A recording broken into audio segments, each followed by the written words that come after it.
A night of Tuesday in Boston began like any other night at the warehouse, the headquarters of the Benedetti family. But no one knew it would be the night when everything would fall apart. Michael Benedetti, 37 years old, was sitting in his office on the second floor, surrounded by red brick walls and paintings of his ancestors who built the empire. He had a glass of whiskey in his hand, but he wasn't drinking. His eyes were fixed on the door, waiting. He knew something bad was coming. He always knew. The footsteps echoed down the hallway. They weren't the respectful footsteps of his men. They were footsteps of anger, of determination, of rebellion. The door opened violently, and there was Tommy Russo, his second in command for 15 years, accompanied by at least 20 armed men, all with guns pointed at Mike. The silence was deafening. Mike didn't move. He just smiled. That smile everyone knew, the smile of a man who wasn't afraid to die. "Tommy," said Mike, his voice calm like the ocean before a storm. "You really think you can pull this off? You really think you can betray me like this?" Tommy advanced, his face red with fury. "You're weak, Mike. You're letting this organization rot. We want war, not negotiation. We want blood, not peace. You've lost the courage that made this family great." Mike slowly stood up, and at that moment, the side door opened. His most loyal men entered, also armed, also ready to die. The office transformed into a potential battlefield. Two sides, one organization divided, a civil war about to explode. "You want war, Tommy?" asked Mike, slowly walking toward him. "You want to see what happens when you betray the family? You want to see what happens when you point a gun at the man who raised you, who gave you everything?" Tommy's men began to move. Mike's men did too. The tension was so thick you could cut it with a knife. Tommy raised his gun, pointing it directly at Mike's head. "Goodbye, boss," he said, his finger on the trigger. At that exact moment, a shot echoed through the warehouse. But it didn't come from Tommy. It came from behind him. One of Tommy's men, a young guy named Vinny, had fired at his own leader. Tommy fell to the ground, bleeding. Chaos exploded. Gunshots fired in all directions. Men screaming. Blood splattered across the walls. Mike threw himself to the ground, rolling behind his mahogany desk. Bullets passed over his head, breaking glass, piercing walls. One of his men fell beside him, hit in the chest. Then another, and another. The office transformed into a hell of fire and death. Mike crawled to the window and opened it, jumping to the adjacent roof. He fell hard, feeling pain shoot through his body, but he got up. Below him, the warehouse was on fire. His men were dying. His organization was destroying itself from within, and all because he had tried to be different. All because he had suggested negotiation instead of war. All because he had shown weakness. Or was it wisdom? Mike didn't know anymore. He just knew he had to get out of there. He had to disappear. He had to find a safe place. But as he ran across the rooftops of Boston, a strange thing happened. He thought about peace. He thought about a different life. He thought about what it would be like to live without looking back, without fear, without blood on his hands. And at that moment, as police sirens approached and chaos exploded behind him, Mike Benedetti made a choice. He didn't know yet what it was, but he knew his life would never be the same again. Hello. Welcome to the channel. I'm Rose Cameron, and you just witnessed the moment that changed everything in Michael Benedetti's life. A night of betrayal, blood, and chaos that would force him to question everything he believed in. But that's just the tip of the iceberg. If you want to know how a man who was on the brink of death found something more valuable than power, subscribe to the channel now, turn on notifications so you don't miss any episode, and share this video with your friends. Because the story you're about to hear is about redemption, love, and the hardest choice a man can make. Now, let's go back to the beginning and understand how Mike got to that fateful moment. Michael Benedetti wasn't born to be a boss. He was born to be an heir. His father, Carmine Benedetti, had built a crime empire that stretched across all of New England. Drugs, gambling, extortion, money laundering. Everything worked like a Swiss watch. But Carmine died when Mike was only 28 years old, leaving his son to deal with an organization that wasn't ready for a power transition. Mike was too young. Mike was inexperienced. Mike was vulnerable. But Mike was also intelligent. Very intelligent. He learned quickly. He watched his enemies. He studied his allies. And in just 3 years, he consolidated his power and became the undisputed boss of the Benedetti family. For the last 9 years, Mike had maintained peace through fear. Anyone who challenged his authority disappeared. Anyone who questioned his decisions was eliminated. Anyone who betrayed the family was killed so brutally that no one dared think about betrayal again. But as Mike got older, as he saw more death, as he buried more friends and allies, something changed inside him. He began to question whether it was all worth it. He began to think about a different life. And that was his biggest mistake.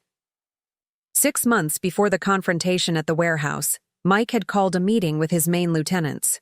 He had proposed something radical: negotiate with rival families instead of entering open war. He had suggested that perhaps there was a way to divide the territory without spilling so much blood. He had spoken about peace. And at that moment, Mike had lost the respect of half his men. Tommy Russo, his second in command, had become the face of resistance. Tommy wanted war. Tommy wanted expansion. Tommy wanted Mike to go back to being the brutal man who had conquered power. And when Mike refused, Tommy began to conspire. The conspiracy was slow and meticulous. Tommy spent months recruiting discontented men. Men who wanted action. Men who wanted blood. Men who were tired of negotiating. He promised them that once Mike was removed, he would lead the family into a golden age. He promised them wealth. He promised them power. He promised them war. And the men believed. They believed because Tommy was charismatic. He was brutal. He was everything Mike was no longer. But what Tommy didn't know was that one of his recruits, a young man named Vinny, was loyal to Mike. Vinny had infiltrated the conspiracy group to protect his boss. And when the moment of confrontation came, Vinny made the choice that saved Mike's life. But here's the problem. Mike was still losing. Even with Vinny shooting at Tommy, the civil war had begun. The organization was dividing. Some men followed Mike. Others followed the lieutenants who supported Tommy. And there was still a third group, led by a man named Vincent Caruso, who wanted to take power for himself. Mike was surrounded by enemies. He was losing allies. He was losing control. And he knew that if he didn't do something drastic soon, he would be killed. But then, something unexpected happened. Something that would change everything. 3 days after the confrontation at the warehouse, Mike was hiding in a safe apartment in Cambridge. He had wounds all over his body. His left arm was bandaged. His face was covered in bruises. But he was alive. His loyal men had gotten him out of the warehouse before the police arrived. They had taken him to a safe place. Now, he was waiting. Waiting to see who would emerge victorious from the Civil War. Waiting to see if he could regain control. Waiting to see if he could survive. That's when his phone rang. It was a number he didn't recognize. Mike hesitated before answering. It could be a trap.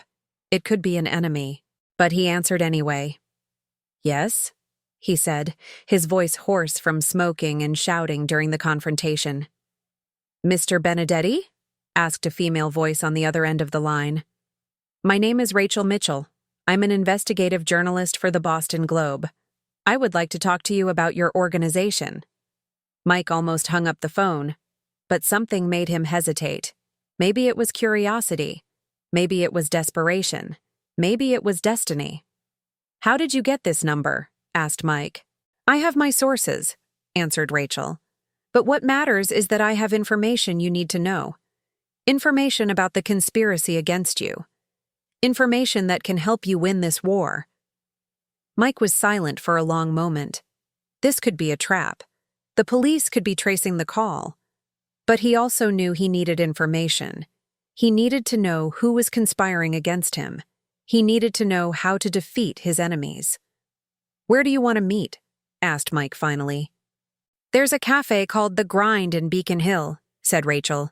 "Tomorrow night at 8 o'clock. Come alone." The line went dead. Mike sat holding the phone, thinking. This was madness, leaving the safe apartment to meet a journalist he'd never seen before. But Mike was desperate, and desperation makes people do crazy things. The next evening, Mike entered The Grind.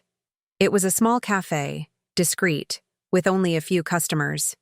He saw Rachel sitting at a table in the corner, away from the windows. She was younger than he expected, maybe 32 years old. Brown hair, green eyes, and an expression of determination on her face. She didn't look scared. She didn't look nervous. She just looked confident. Mike sat down across from her, keeping his hands visible on the table. "Are you Rachel?" he asked. "I am," she answered. "And you're Michael Benedetti, the most dangerous man in Boston." Mike smiled.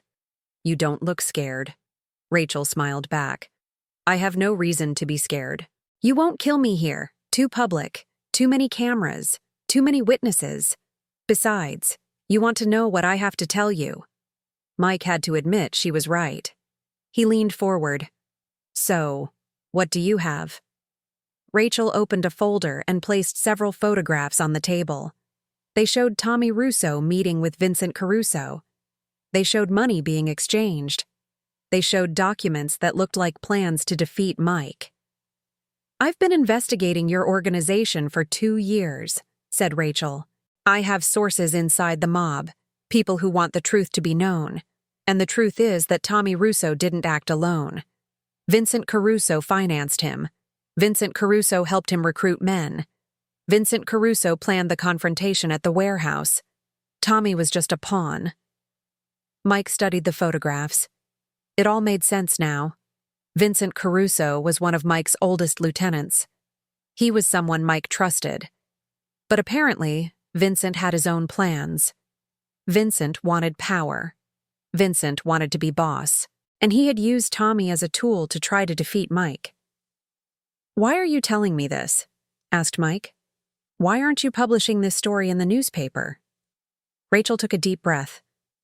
"Because I want the complete truth," she said. "And the complete truth involves you. It involves your choices.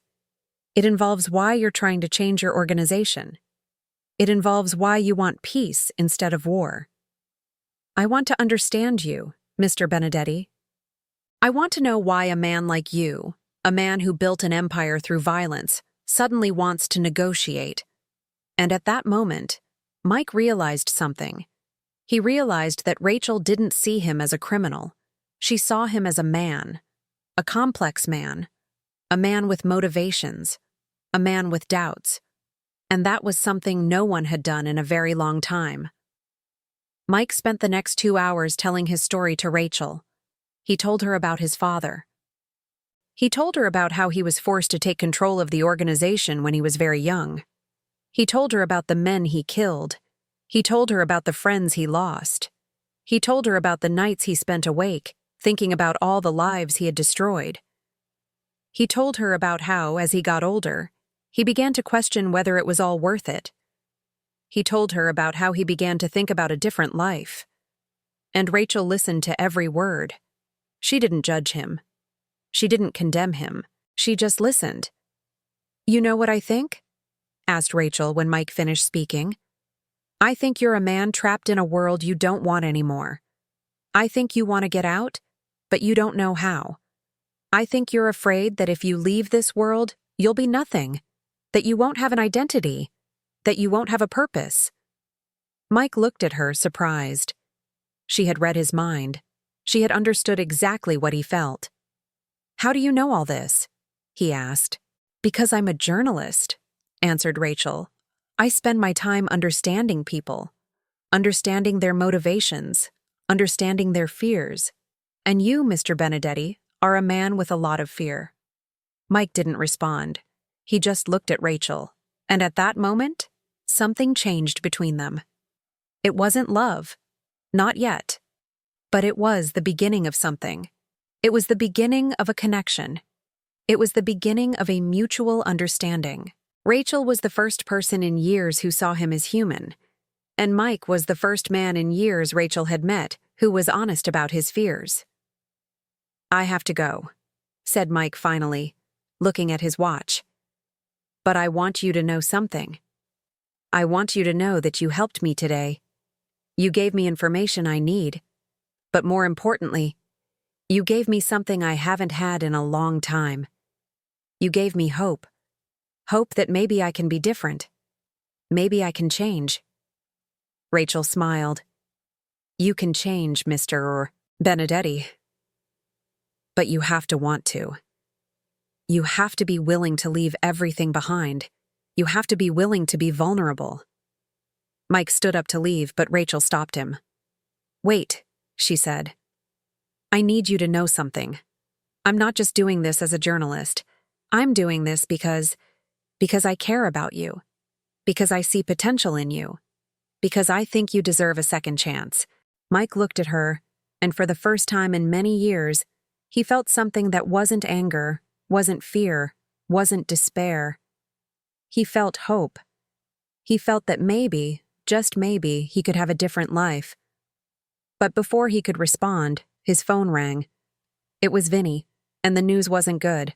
"Boss, you need to come back," said Vinny, his voice desperate. "Vincent Caruso is attacking our bases. He's killing our men. He's trying to take control. You need to come back now." Mike hung up the phone and looked at Rachel. "I have to go," he said. "The war is getting worse."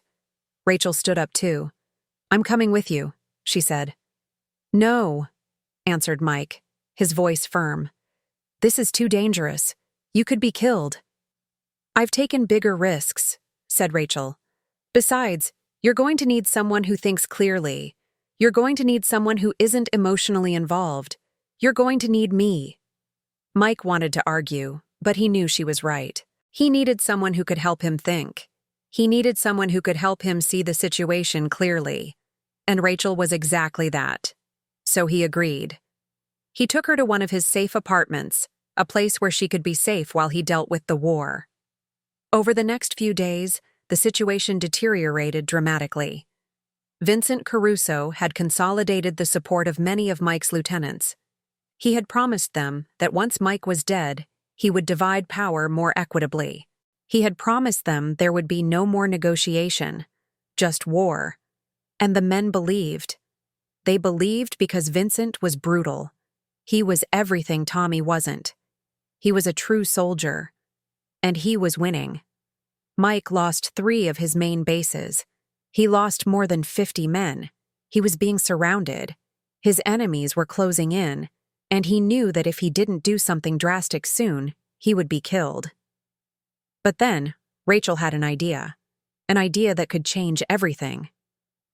"You're thinking about this the wrong way," said Rachel, as she studied the maps Mike had spread across the table. "You're trying to win a war through force, but you don't have enough force. Vincent has more men. Vincent has more resources. Vincent has more support. You can't beat him through force." Mike looked at her, frustrated. "So what do you suggest? That I just give up? That I let Vincent take control?" "No," answered Rachel. "I suggest you use your intelligence. I suggest you divide your enemies. I suggest you negotiate with the lieutenants who are still undecided. I suggest you offer them something Vincent can't offer." "And what's that?" asked Mike. "Peace," answered Rachel. "You offer them peace. You offer them a life where they don't have to be constantly looking over their shoulder. You offer them a life where they can have families, friends, normal relationships. You offer them a different life. And some of them will accept. Some of them will join you. And with them, you can defeat Vincent." Mike thought about it. Rachel was right. He had been trying to win through force, but force wasn't his advantage. His advantage was his intelligence. His advantage was his ability to understand people. His advantage was his ability to offer something no one else could offer. So he got to work. He started contacting the lieutenants who were still undecided. He started offering them an honorable way out. He started offering them peace, and it worked. Slowly, but it worked. Men who had supported Vincent began to change sides. Men who had thought Mike was weak began to see that he was actually much stronger than Vincent. Because strength isn't just violence. Strength is also wisdom. Strength is also the ability to offer something better. 2 weeks later, Mike had consolidated his power again. He had more men than Vincent. He had more support. He had more resources. But more importantly, he had a purpose. He had a reason to fight. He had Rachel. And Rachel had given him something no one else had given him. Rachel had given him hope. Vincent Caruso knew he was losing. He knew Mike had recovered. So he did the only thing a desperate man does. He attacked. He attacked the apartment where Rachel was hiding. He knew Rachel was important to Mike. He knew that if he captured Rachel, he could use her as leverage. He knew he could force Mike to surrender. But Vincent didn't know that Mike had anticipated this. Mike had placed men around the apartment. When Vincent and his men arrived, they were ambushed. There was an intense firefight. Men fell. Blood was spilled. But in the end, Mike won. Vincent was captured alive, and Mike had to make a choice. He could kill Vincent. He could make Vincent suffer. He could make Vincent pay for his betrayal. But Mike didn't do any of that. Instead, he offered Vincent a choice.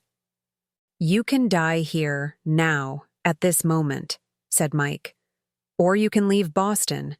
You can disappear. You can start a new life somewhere else. But if you stay, if you try to come back, I will kill you, and it won't be quick."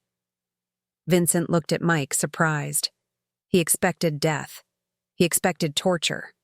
He didn't expect mercy. "Why are you doing this?" asked Vincent. "Because I'm tired of killing," answered Mike. "Because I'm tired of war. Because I'm trying to be a better man. Because there's someone who showed me it's possible to be different." Vincent left Boston that night. He never came back. With Vincent out of the way, Mike consolidated his power again. But this time, it was different. This time, he used his power not to expand his empire, but to transform it. He began negotiating with rival families. He began establishing peace agreements. He began reducing violence.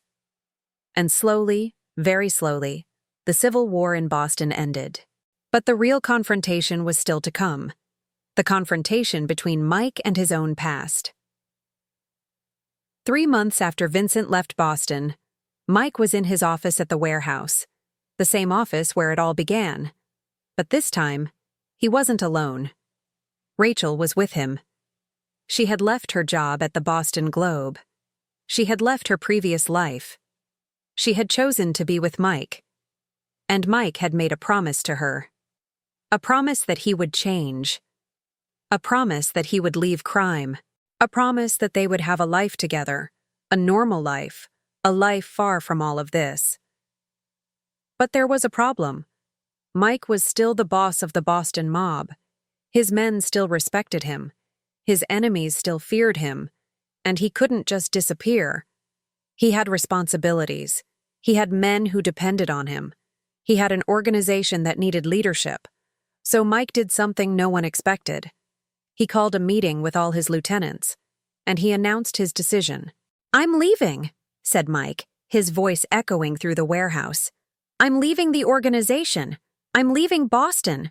I'm leaving everything behind. And I'm taking Rachel with me." The men fell silent. Some looked shocked. Some looked furious. Some looked relieved. "But before I go," continued Mike, "I need to choose a new boss. Someone who can lead this organization into the future. Someone who can maintain the peace I've established. Someone who can be better than I was." Mike looked at Vinny, the young man who had shot at Tommy during the confrontation at the warehouse. "Vinny," said Mike, "you will be the new boss. You have my trust, you have my support, and you have my blessing. Take this organization to a better place. Take it to peace. Take it to redemption." Vinny stood up, surprised. He was too young. He was too inexperienced. But he was also loyal. And he had proven he could think for himself. He had proven he could make the right choice. "I won't disappoint you, boss," said Vinny. Mike smiled. "I know you won't." Then Mike turned to Rachel. "Let's go," he said. "Let's get out of here. Let's start a new life. Let's be happy." Rachel smiled, and together, they walked toward the door.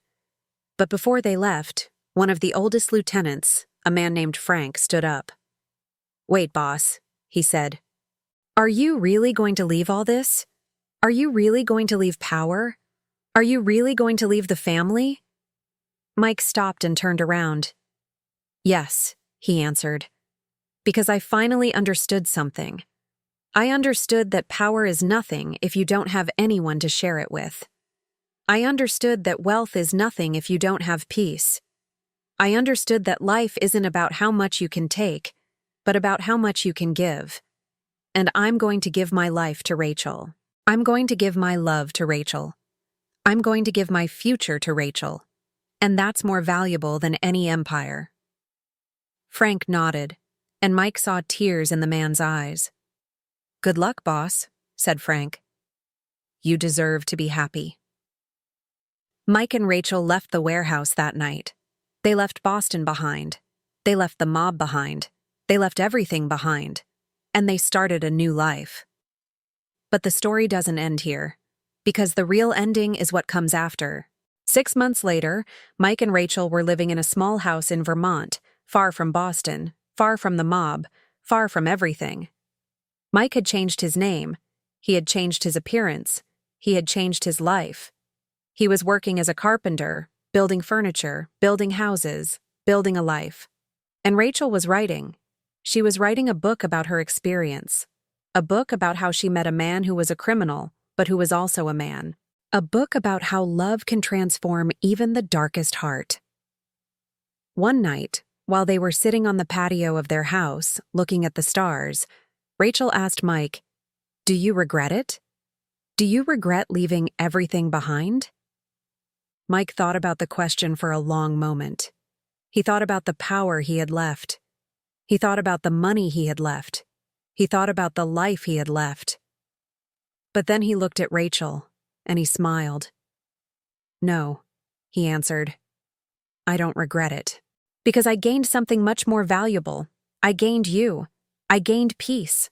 I gained a life where I can wake up in the morning and not be afraid. I gained a life where I can be happy. And that's all I ever wanted." Rachel moved closer to Mike and kissed him. And at that moment, under the stars of Vermont, Michael Benedetti, the man who had been the boss of the Boston mob, finally found what he had been looking for his whole life. He found love. He found peace. He found redemption. He found a reason to live that wasn't based on power or money or fear. He found a reason to live that was based on love. And as Rachel rested her head on Mike's shoulder, he whispered, "Thank you for saving me. Thank you for showing me it was possible to be different. Thank you for loving me when no one else believed in me." Rachel smiled. "You saved me too," she answered. "You showed me that even in the darkest places, there is light. You showed me that even the most dangerous men can be kind. You showed me that love is stronger than anything." And so ends the story of Michael Benedetti and Rachel Mitchell. A story that began with war, betrayal, and crime. A story that ended with love, peace, and redemption. A story that proves that no matter how dark your past is, you can always choose a better future. You can always choose to change. You can always choose to love. And sometimes, all you need is one person who believes in you. One person who sees beyond the mask. One person who sees the man you really are. Well, we've reached the end of this incredible story. Michael Benedetti left everything behind for love. He chose peace over power. He chose Rachel over the mob. And he found the happiness he had been looking for his whole life. If you liked this story, leave a like, subscribe to the channel for more incredible stories, and and share this video with your friends. Because stories like this deserve to be shared. Stories about redemption, about love, about the human capacity to change. I'm Rose Cameron, and thank you for watching. See you in the next video.